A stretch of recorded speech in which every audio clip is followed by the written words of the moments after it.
ITC was the first international organization to create technical assistance tools and programs to help the developing world participate in international trade. It has learned several lessons about international trade which have to be shared with the developing world, in particular at this difficult time when it has to count more on itself and less on international development assistance. This is why ITC considers its mandate to be even more pertinent now than when the Centre was created over 30 years ago. The International Trade Centre, located in Geneva, is a joint subsidiary of UNCTAD, the United Nations Conference on Trade and Development, and WTO, the World Trade Organization. ITC provides exporters and importers in developing countries and economies in transition with practical business-like services. ITC's library is one of the world's most complete reference centers on practical aspects of international trade. Much of this market intelligence is also available worldwide through ITC's internet site. This information is also used by ITC's officers as they develop technical assistance programs, counseling services, and other business development support services. ITC also publishes its own guides to help small and medium-sized firms with aspects of export and import information not available from traditional sources. The video clips you're about to see represent a cross-section of ITC projects filmed by the United Nations Development Programme as part of their Azimuth series. They give a good idea of the practical nature of ITC work.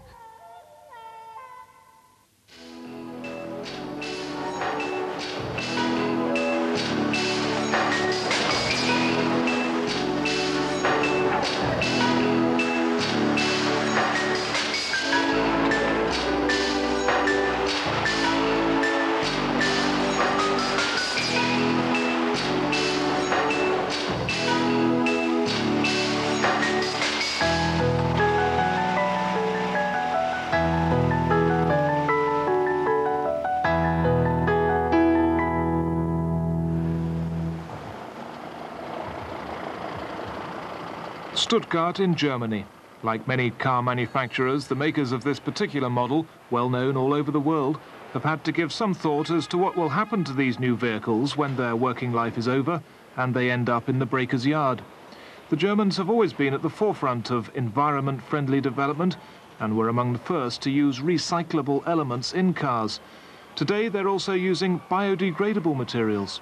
The interior panels of these doors, for example, are made of jute, a completely natural material.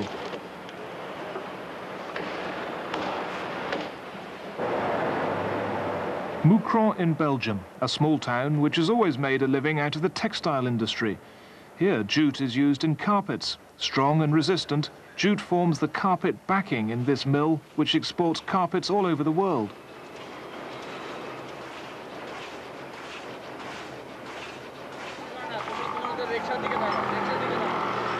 Thousands of kilometers away in Adamji, in the heart of Bangladesh, is the largest factory in the world that deals solely with jute. Raw jute, brought in by river, has already been treated by the farmers who grow it. This plant represents spun gold for Bangladesh. It's the second most commonly cultivated fiber in the world after cotton. 3 million tons are produced each year, and it's the principal crop grown by 12 million farmers. Jute first became popular in the 18th century when the British brought it from India and discovered it could be woven like linen and used to make bags. To grow well, the plant needs heat and plenty of water, conditions common in India and Bangladesh. Here in Adamji, 30,000 people live and work in tropical conditions. Unloaded from the boat, the jute is first cleaned and peeled. Then, just like linen and wool, the fibers are carded and spun. The thread produced is then woven into sackcloth, the most common way that jute is used.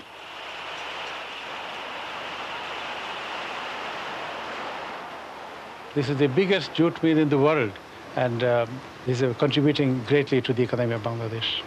This is a very important source of foreign exchange for the government of Bangladesh. So this is a source of employment, source of income generation for the farmers, and the source of foreign exchange for the government.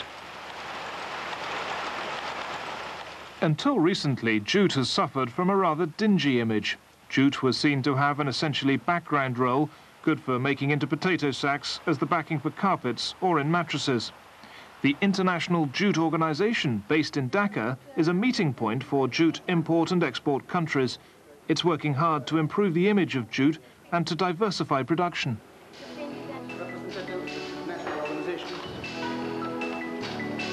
Ladies and gentlemen,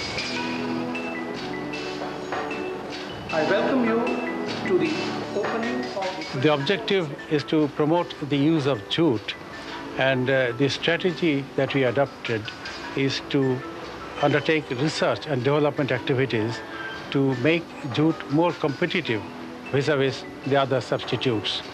And in order to make jute competitive, we have taken research activities both in agriculture and on the industry side. and flood conditions in some regions. A key worker in the promotion of jute throughout the world is this man, Anthony Sandana, in charge of natural fibers in the International Trade Center in Geneva. All year round, he travels the world looking for new market openings and new ideas. He takes part in trade fairs and conferences and visits production sites like this one near Calcutta in India.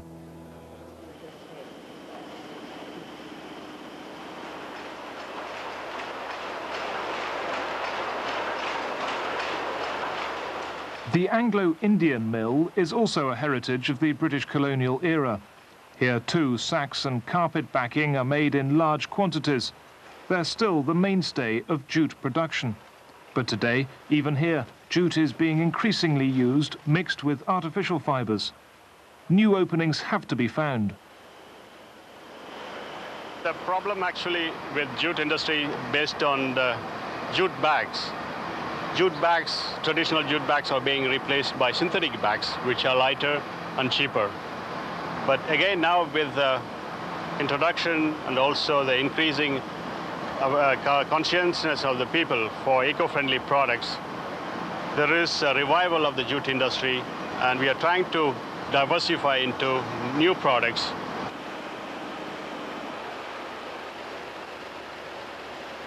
Traditionally, just making conventional goods, we cannot survive. So we are modernizing the plant, adding value-added products to the line, adding new generation machineries, the latest technology looms we are bringing in. We are also bringing the spinning project with the help of the UNDP, with the assistance of the UNDP. The United Nations Development Programme, UNDP, has allocated considerable funding for the modernisation of jute production, so that today the Anglo-Indian mill in Calcutta is a world leader. Considerable support has been allocated to modernising jute production, and the International Trade Center in Geneva is also developing export products for the world market. However, small and medium-sized businesses have not been overlooked. We can say that when you introduce new machinery, many people might become unemployed, but it is not the case, because we have a number of industries which can start from the fabric we produce in these mills now. And there are many small entrepreneurs who start small business from fabrics, and they make all small goods. And I think that is more important to increase around the world in the producing countries the number of small and medium-sized enterprises. This is the only way we can have a sustainable growth both in the industry as well as in the market. The East India Natural Goods Company is one of the businesses that Anthony Sandana works with, giving advice on international trading. The company employs about 100 people and makes jute bags, but at the same time it's trying to update its image. It's very common in India. On every street you'll see thousands of people walking down with jute shopping bags in their hands. They're cheap, their printing is cheap, they're very common in India. What we've done is we've taken the same fabric, we've upgraded it, changed the styling, improved the printing, and set it out in the international market where it's new. Jute has tremendous acceptance in Europe, in Japan, in USA. It's a great product for the beaches in Latin America, for holiday spots. It's fashionable. Yes, that's the word for it.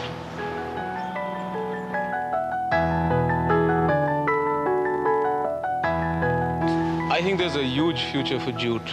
I think that the possibilities are amazing. We started with making bags. Today we're doing garment holders, tissue paper holders, a whole bunch of new products. I think there's a huge future for jute. That's why I'm in it. There is a great demand for the products, natural products, biodegradable products, so that we do not deplete our natural resources. This is a fiber which can be grown every year, and it's totally natural and biodegradable, and I think it's the best environmentally packaging which is available at the moment. Anthony Sandana still has a lot to do to change old ideas about jute as he travels for the ITC. Most people still think that jute is only good for transporting potatoes or wheat. Yet, as our pictures show, that's not for want of ideas.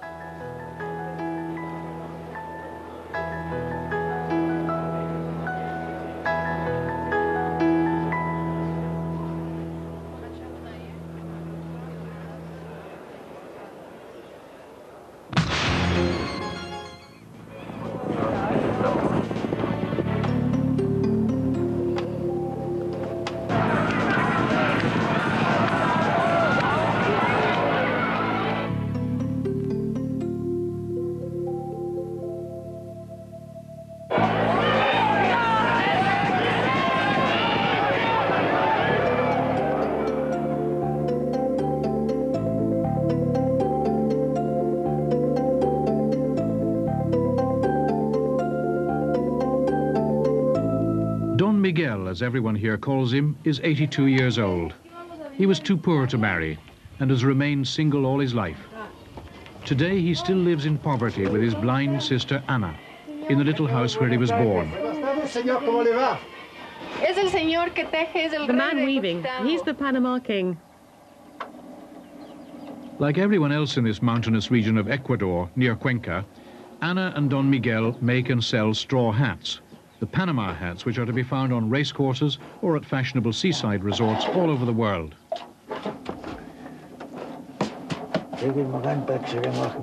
The story of my life is a story of great hardship. My parents were terribly poor. I've never been to school. I'm 82. We started weaving at 7 years old to keep our elders alive. I too. I was 7 when I started weaving, at the age of 7. We were very poor. We did it to survive. Your whole life weaving? We wove day and night by candlelight. And your sister, she doesn't weave anymore? No, she's blind. She lost her sight through weaving. That's why it's not fair, sir. Really not fair. It's clearly not fair for Don Miguel and his sister. These two individuals shape with their expert fingers just one straw hat every 15 days. In Ecuador, they get paid $14 a hat, a pittance.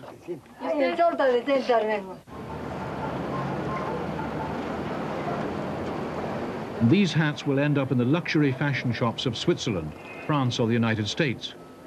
In New York, some of them are sold for the colossal sum of $1,400.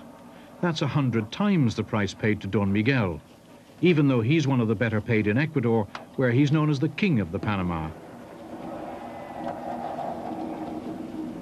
Tanya Granja Gabela is well known to everyone who makes straw hats throughout this region.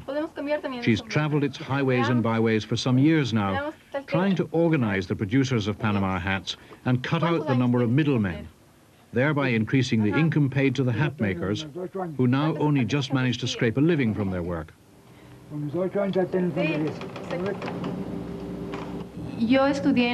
I studied at Quito University, specializing in commercial engineering.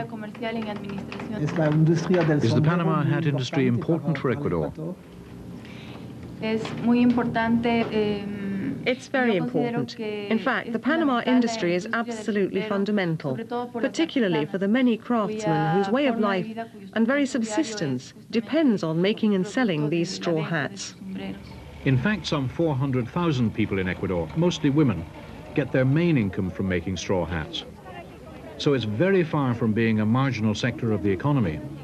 This is why the United Nations International Trade Center, the ITC, with its headquarters in Geneva, has employed Tanya. She's trying to improve the income of these women, most of whom are illiterate and therefore often totally at the mercy of the middlemen, who fix the price paid for the hats and therefore how much the women can earn. These buyers of straw hats are the middlemen, the perros, or dogs as they're known here, by those who try to make a living out of making straw hats. The perros are a constant irritant to the Panama weavers, who have nothing good to say about them, and in particular accuse them of not paying a fair price for the hats. Tanya is pretty tough.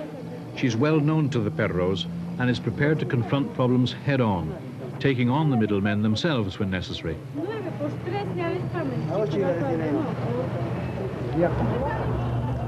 Have you heard them calling you middlemen dogs? Of course. The women weavers think they're exploited by the middlemen. What do you think? I've nothing to say. It depends on your point of view. We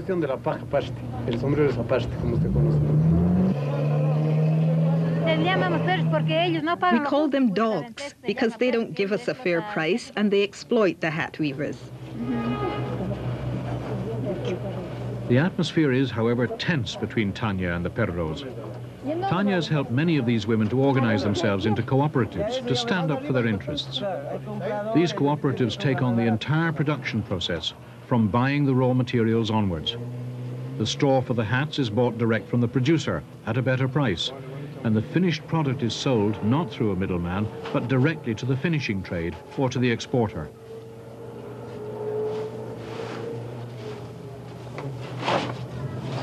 Has Tanya helped you? Yes, she's helped us a lot, and we hope she'll go on helping us. A specialist like her can really find us some good new openings, and that's very important because we really need them. Tanya is not just concerned with the problems of producing these straw hats, but with every aspect which will improve quality and increase the export market for Panama hats, essential for the economic survival of this entire region. Kurt Dorfzaun has worked for 53 years in the business of finishing and exporting straw hats, and is one of the biggest exporters in Ecuador. Tanya deals direct with him, for Mr. Dorfzaun knows it's in his interest to support and develop this market, which was, not long ago, the largest in Ecuador.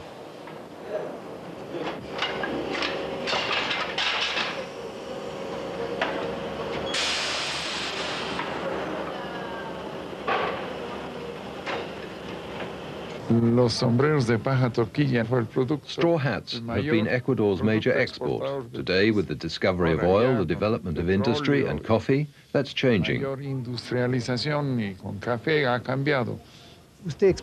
you export to many different countries? Throughout the world, mainly to the United States, Brazil, Germany and Australia.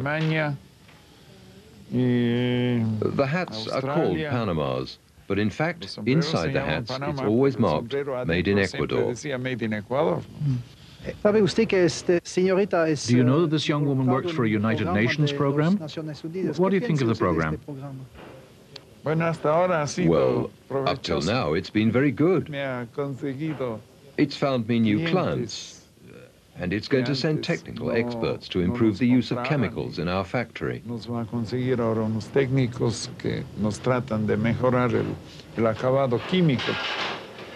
Indeed, crucial to the program is the improvement of production techniques at every level, particularly stopping the use of chemicals which could be dangerous both for the health of workers and for the environment. Giving the women management training and strengthening links between the straw growers and hat producers. These are all aspects that contribute to rural development, reduce poverty, and help women's development in particular, 3 of the United Nations Development Programme's principal aims. The UNDP has wholeheartedly supported Tanya and her colleagues since she started work here. And Tanya, an educated city dweller from Quito, the capital, has found fulfillment doing something practical and useful among the women of Ecuador.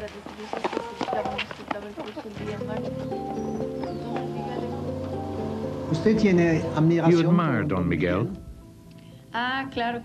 Yes, I do admire him. He's a man who's devoted his life to weaving these hats. And though he's had such a hard life, he's still bright and full of hope. In his own line, he's an artist. Yes, he really is an artist.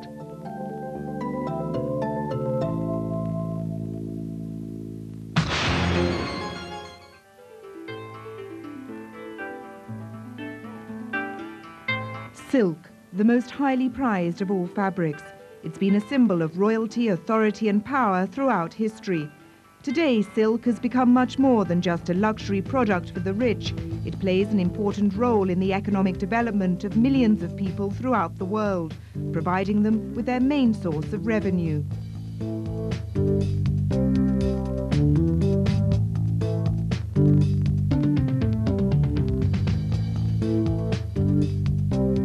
For 4,000 years after it was first developed, making silk is a tradition with a future, and the demand for silk keeps rising. For centuries, the secret of silk making was jealously guarded by the emperors of China, whose gorgeous and luxurious robes were the envy of their foreign visitors. It wasn't until the 11th century that silk arrived in Europe. It was worth literally its weight in gold. The Textiles Museum in Lyon, France, gives some clue to the value of silk down the centuries and the important role it's played. The International Silk Association's headquarters are today at Lyon. I think that silk has played a very important role at several levels. First, commercial role. You have to remember that silk started the famous Silk Road, which was the first major communication route between East and West. And this opened up opportunities in many areas, apart from silk.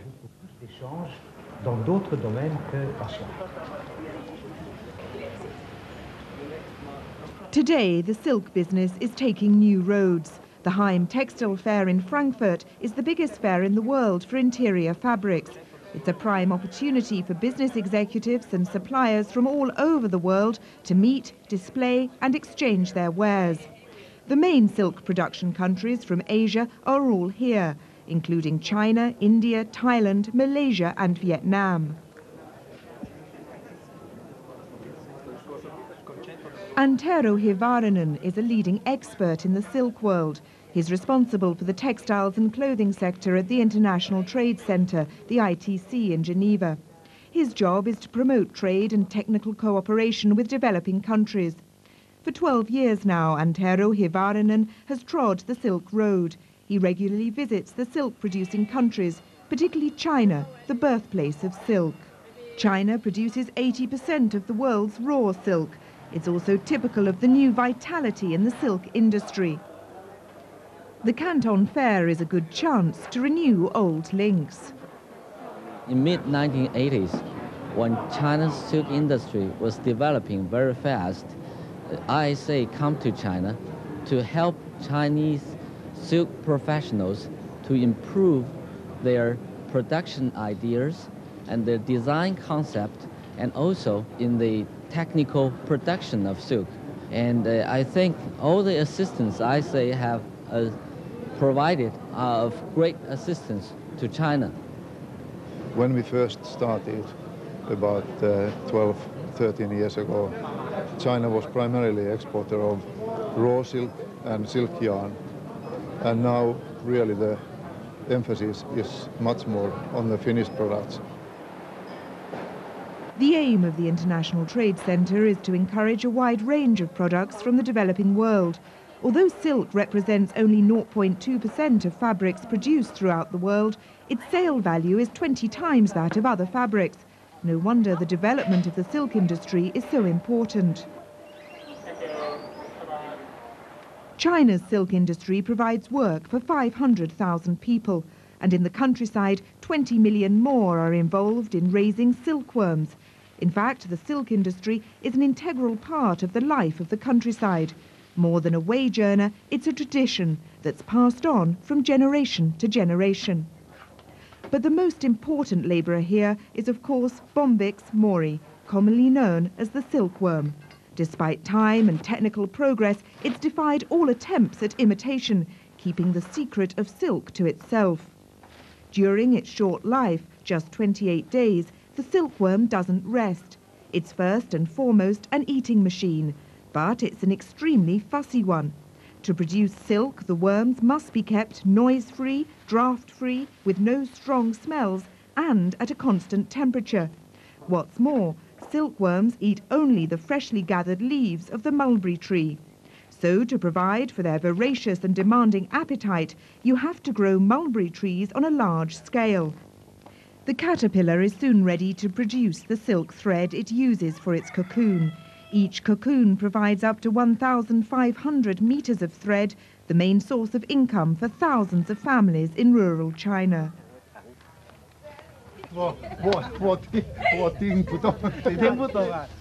This is very profitable for us. It generates more than 3/4 of our income, so we hope our children will continue. They know the business, so it'll be easier for them.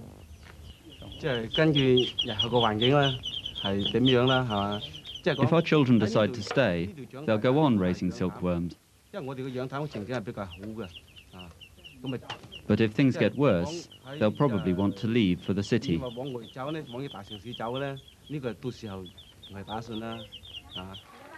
The wind of change is also sweeping through the countryside.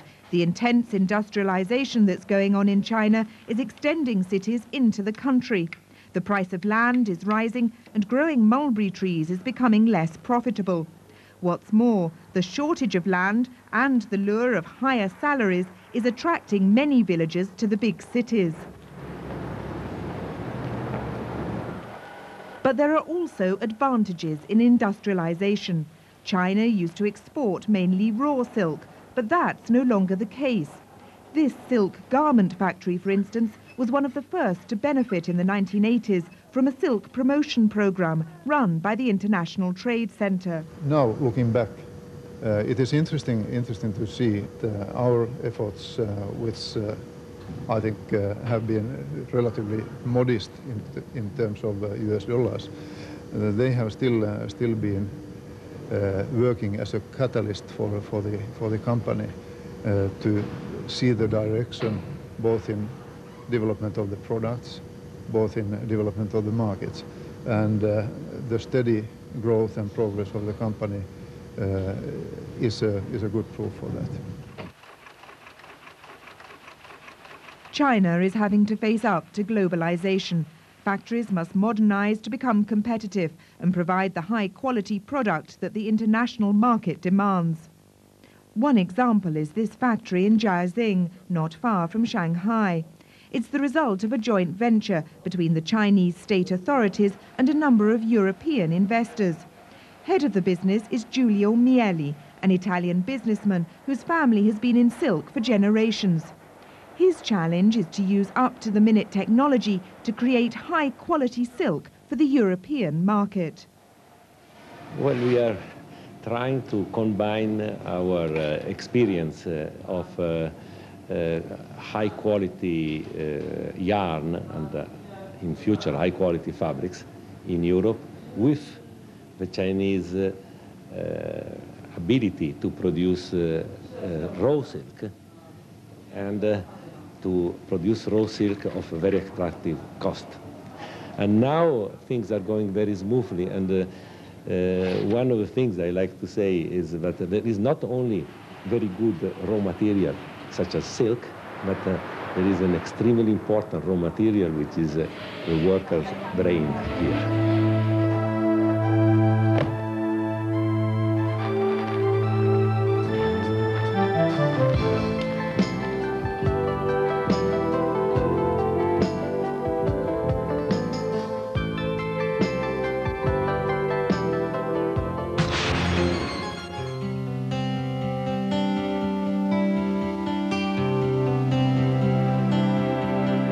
Hevea brasiliensis, more commonly known as rubber wood. The rubber tree comes originally from South America, but it's commonly grown in Southeast Asia, where its latex is collected and used to make rubber.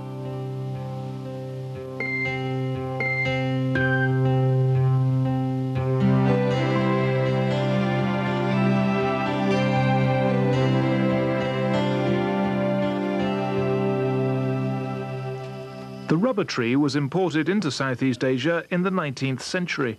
It provided competition for the plantations of Brazil, which had a monopoly on rubber at a time when demand for the product was booming like never before or since. The tree was perfectly suited to its new habitat, so much so that the Asian plants quickly overtook their Latin American forebears in size and yield. Today, Malaysia, Indonesia and Thailand provide 3/4 of the world production of natural rubber.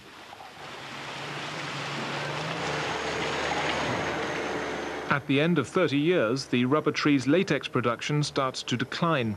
The old plantations are torn out to make way for new trees. In the past, the trees were destroyed by burning, but here in Malaysia, once they've been uprooted, the wood is now sold for timber. The timber that we will be taking to the factory will range from 2 inches in diameter up to 40 inches in diameter. So anything that is smaller than that, that only will be left behind in the field to lead it to nature to rot. And later it turn into compost and it will be plowed back into the soil as fertilizers. Though it seems an obvious solution, it wasn't so simple at first. Grown uniquely for rubber, the trees didn't seem to offer useful timber for use in industry or carpentry. It was this laboratory of the Institute for Forestry Research in Malaysia that changed the situation. Rubber wood was thoroughly tested here to find out how best to use it for timber.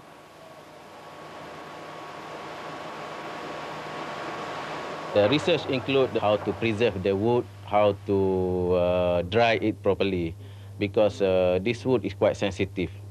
They are very susceptible to fungi and insects. So that's why we tackled that problem first. Malaysia was the first started with research in rubber wood. But now other countries like Indonesia and Thailand also doing rubber wood. But in terms of research, Malaysia was the first one, and we are proud of it. Using rubber wood has been particularly profitable for smallholders. Mr. Samidi has 13 children and is grandfather and great-grandfather to a host more. He's been given 3 hectares of rubber tree plantation by the government, and he's able to support his family on what he earns from the trees.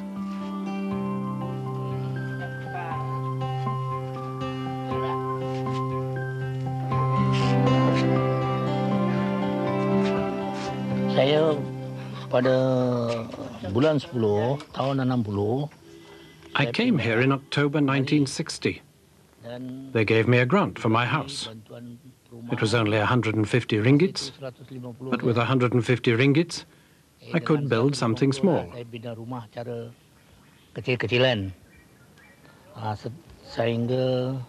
And only 6 years after setting up here, I was able to start cutting my own trees and collecting the sap. And with the profit, I was able to build a bigger house.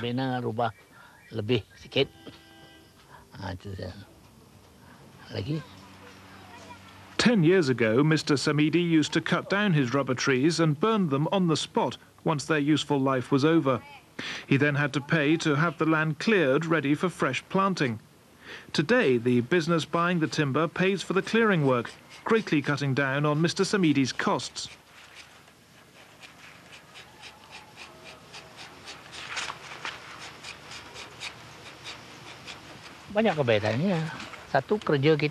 Great benefits. First, there isn't so much work.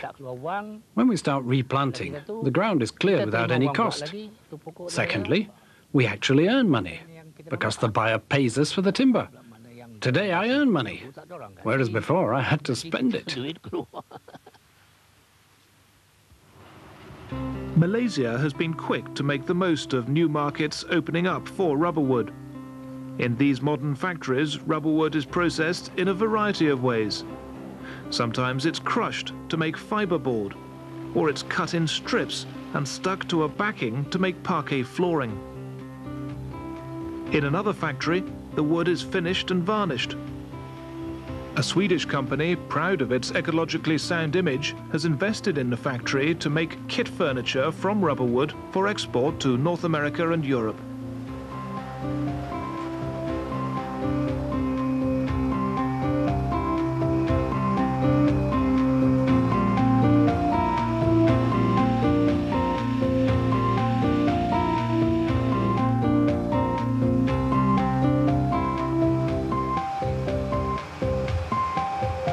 The fact that rubber wood is finding a growing market throughout the world is without doubt partly due to José Luis Albaladejo. Mr. Albaladejo works for the International Trade Center in Geneva. Together with the United Nations Development Programme, UNDP, the centre has set up a project to promote rubber wood, and Mr. Albaladejo has become quite an ambassador for rubber wood in the international marketplace. Mr. Albaladejo also gives advice on commercial openings for small businessmen like Bernard Nathan and his brothers. Just 2 years ago, the Nathan family knew absolutely nothing about timber or carpentry. Today, their factory employs 50 people and exports its products all over the world.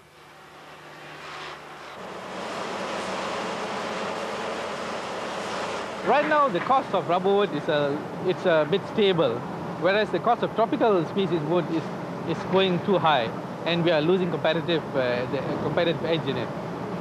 I think the major the advantage is with the working rubber wood is easy to work with. It's soft enough to machine and sand, and it can be finished in any kind of color because of the consistency in color. We can do solid colors, we can do stains also. In the ITC, the International Trade Center, we were trying to help, together with other organizations, trying to help or to relieve the pressure on the tropical forest, the natural tropical forest. We were looking for timbers or other sources of supply of timber which could, in a way, compensate, to a certain extent, of course, compensate for the cutting off of the tropical forest. I don't think the heavier wood has a particular advantage as such compared to other timbers. The most important point is that coming from sustainable resources, such as the rubber plantations, we think is something which is good for the environment. We think that the idea is the more rubber wood you use, the less timber you will cut from the tropical forest. It helps us a lot if the product is made from rubber wood because it's so friendly to the environment. And all the buyers right now are also aware of this. So this is also a selling point for them. It is good for us also. Over half the rubber wood that's exported is used to make furniture. The reasons why rubber wood has found such good markets is partly its price, partly the ease with which it can be worked, and also growing concern to protect the environment. Using rubber wood means less damage to natural forests. The potential of rubber wood is far from exhausted. Less than half the available rubber wood is used for timber, and there's still plenty of demand for it. Other rubber-producing countries may well follow the example of Malaysia, Thailand and Indonesia, and research is already underway to increase the volume of wood per tree rather than the quantity of latex produced. The rubber tree, the wood that weeps as the Amazonian Indians call it, could have less cause for sorrow now that it's found a second life, recycled and made into furniture.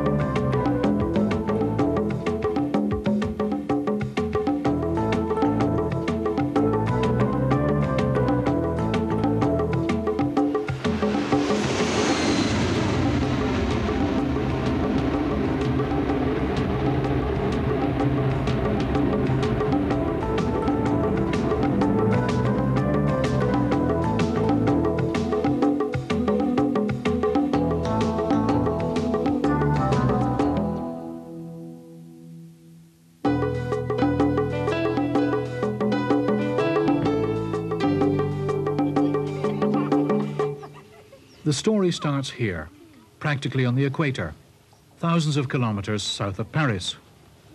This is Kenya, an African country where long hours of sunshine all year round make it possible to grow fruit and vegetables otherwise unavailable in the European winter. Indeed, Kenya has become one of the world's most important exporters of fruit and vegetables, which finally end up on the dinner plates of the richest countries in Europe.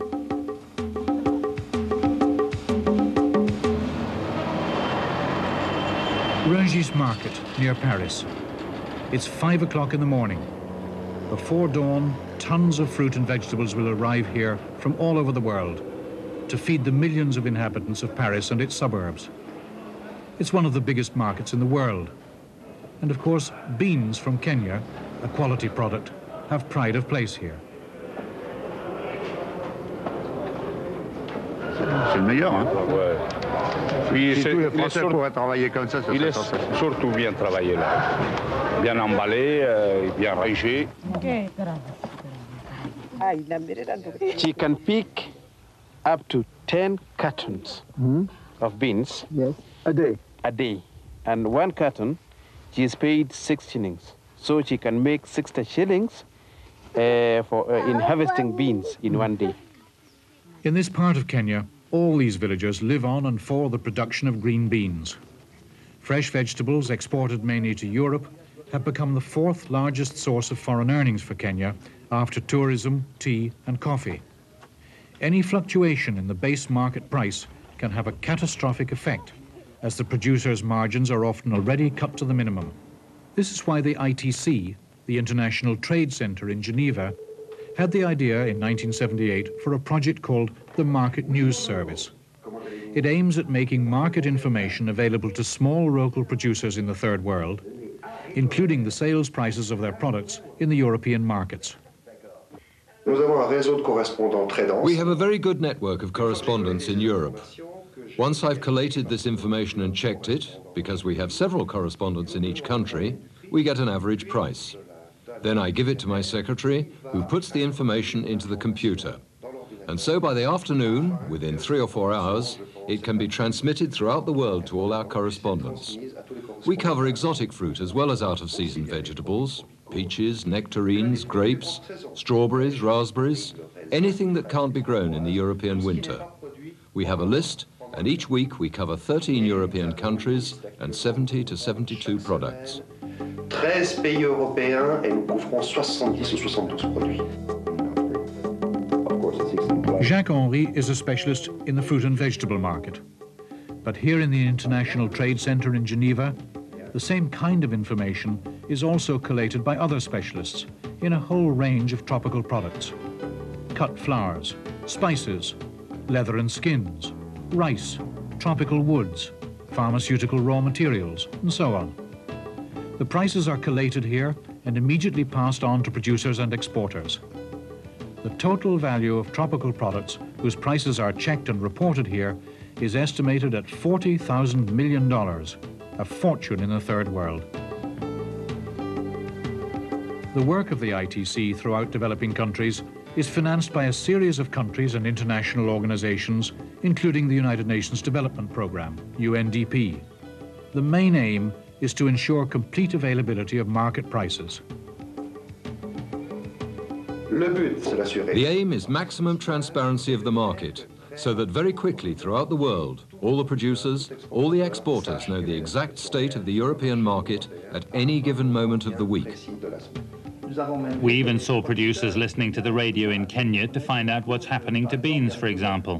That's it, because now the producer knows how much he can get for his beans. Before, the exporter could buy at almost any price. The producer didn't know how much his beans were worth on the European market. Now, he can negotiate with the exporter. And that's as a result of market transparency. Exactly.